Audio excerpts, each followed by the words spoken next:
Hello everyone, let's start with question number 2. It says write the formula to find the magnitude of the gravitational force between the earth and an object on the surface of earth. तो हमारे पास इन्होंने दो चीज़ें दी हैं. एक तो इन्होंने बोला है कि हमारा अर्थ है और उस पे एक ऑब्जेक्ट है जो हो सकता है m मास का हो, और अर्थ का मास हम ले लेते हैं बाय बिग M. डिनोट कर रहे हैं कि जो ऑब्जेक्ट है it is of mass m, small m, and capital M represents mass of earth. अब उन्होंने हमसे पूछा आप कौन सा फॉर्मूला यूज़ करोगे to find the magnitude of gravitational force. Gravitational force निकालने के लिए हम कौन सा फॉर्मूला यूज़ करते हैं?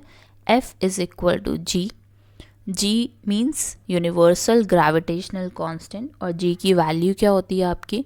It is about 6.6 into 10 raised to power minus 11 Newton meter square kg raised to power minus 2. तो ये वैल्यू होती है हमारी यूनिवर्सल ग्रेविटेशन कांस्टेंट की. Then we have the product of masses. Product of masses मतलब कि अर्थ का मास कितना है और ऑब्जेक्ट का मास कितना है, तो वो हो गया हमारा m cross m. Then we know that there is some distance between earth and the object. Let it be d. D मान के चलते हैं उसको, और वो क्या होता है हमारा inversely proportional, and it must be a square of it.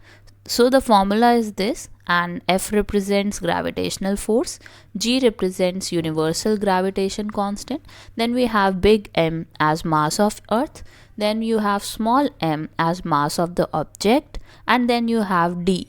D is the distance of object from the center of the earth.